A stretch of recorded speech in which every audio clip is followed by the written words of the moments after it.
केटाकेटी छन् सर खुट्टे यस्तै भयो दुवैजना दुइटै चाहिँ नाम यस्तै छौँ सर घर खाने भाना छैन दुवै पैसा नभए दुवै पानी खाने उपचार गर्ने छैन सर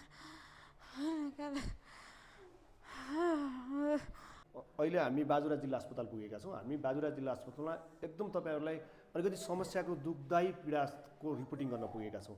उहाँ श्रीमान उहाँ श्रीमती उहाँ दुइटैजनाको खुट्टो भाँचिएको छ र दुइटैलाई रड हाल्नुपर्ने भन्ने अस्पतालले जनाएको छ। उहाँहरूको घर बाजुराको जगन्नाथ गाउँपालिका वार्ड नम्बर 3 हो र पहिला उहाँको खुट्टा भाँचियो। उहाँको खुट्टामा चाहिँ प्लास्टर गरिएको छ तर यसमा रड हाल्नुपर्ने भनेको छ। यो पोल्टी अस्पतालमा गर्यो र त्यसपछि उहाँ बहिनीको हिजो नै खुट्टो भाँचिएर यहाँ अहिले खालि प्लास्टर मात्रै सुन्निएको छ। तर चिकित्सकले भनेअनुसार दुइटैको रड हाल्नुपर्छ भनेको छ। रड बाजुरामा पाइँदैन, बाजुराबाट धनगढी अथवा काठमाडौँबाट मगाउनु पर्ने अवस्था छ। उहाँहरूसँग एक पैसा नभएर अहिले रड किन्ने पैसा पनि छैन। जिल्ला अस्पताल बाजुरामा उहाँहरू अलपत्र हुनुहुन्छ। तपाईँहरू उहाँहरूलाई सक्दो सहयोग गर्नुहोला। दाइ तपाईँको घटना के भएको र के हो समस्या भन्नु त? घटना सर यस्तै हो, पानी ओर्दै उभएर पानी बनाउँदै लुटेको सर।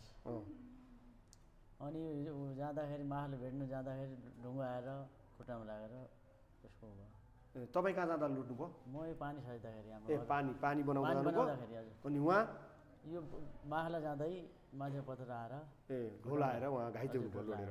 अनि तपाईँ अहिले किन यो उपचार गर्न पैसा नभएर के हो तपाईँको समस्या भन्नु न? समस्या अब घरमा पनि त्यस्तै सर, कोही यताउति जाने पनि छैनन्, त्यही भएर नहुने कारण त्यही भयो सर। पैसा नभएर सर।